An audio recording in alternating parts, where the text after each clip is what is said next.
Hi, you guys. This week we are going to stay with The Witch, the poem by Jack Prelutsky that we started in week 1. We're going to just dig a little deeper into it. So if you like, you can choose to watch the video once again. And this week we have the poem right next to it. And we're going to look deeper into figurative language, including alliteration.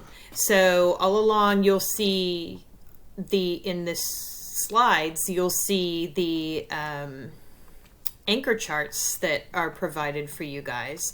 And here is a list of vocabulary, academic vocabulary words for focused annotation. And they are basically the figurative language words and examples of each one. So alliteration is repeating initial consonant sounds. Phyllis found a fat cat in the street. So f, that's alliteration. Hyperbole is an extreme exaggeration. I've told you a million times not to exaggerate. Is actually an exaggeration. Metaphor compares two things directly without using like or as. The sun was an orange in the sky is an example of a metaphor. Onomatopoeia is a sound that makes a sound word that makes the sound it's describing. The snake hissed softly. Hissed is onomatopoeia word. Personification is giving human characteristics to something that is non-human. An example, the waves whisper quietly to the sand.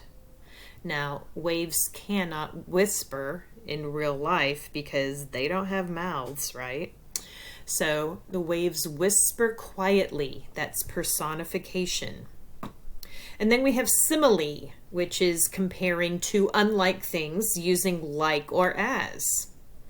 The boy swam like a shark. So again, using like or as. I've given you a couple of videos that you can watch, and I would recommend that you do so. Just make sure that your mouse, your pointer moves into the hand, and then click, and the video will start. So there's a video for everything, all of the figurative languages except for hyperbole, so we have an extra hyperbole video here as well. Then, like we did in the first week, we've got some tasks for you to do to identify figurative language within the poem. So, for alliteration, drag a blue box around 5 examples, 5 of them, which will be at least 2 words of alliteration. So let's look at the first stanza. She comes by night in fearsome flight, in garments black as pitch, the queen of doom upon her broom, the wild and wicked witch. So, if you look here, let's just look at this first line. She comes by night in fearsome flight. Fearsome flight. So I would drag this box over fearsome flight, and I can actually make the box bigger so that fearsome flight fits inside the blue box. And is there another example of alliteration in this first stanza?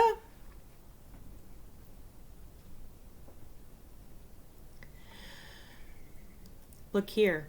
The wild and wicked witch.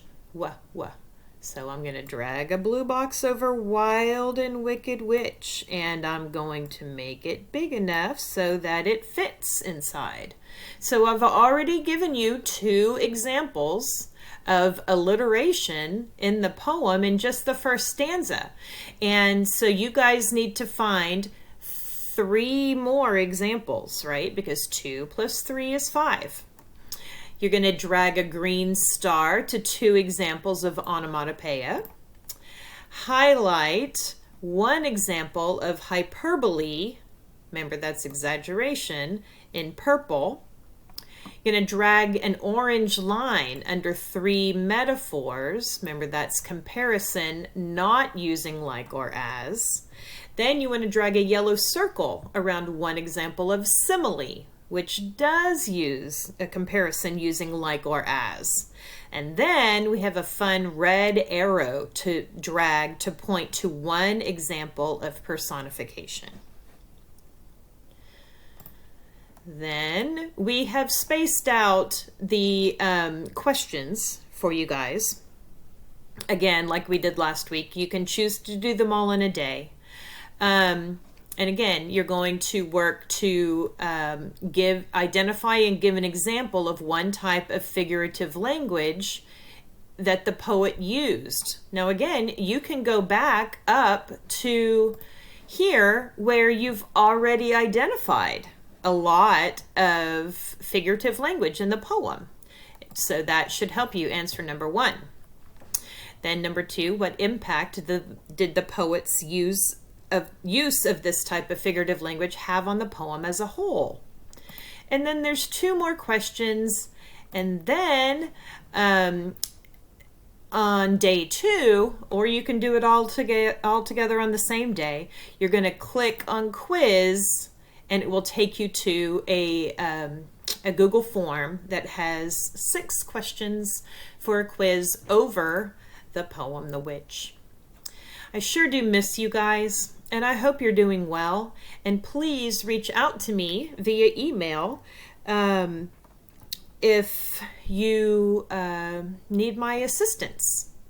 And 2, let me know if you want to get together as a class on Zoom so we could all see each other's faces. Thanks all. Take care. Do well this week. Miss ya. Bye.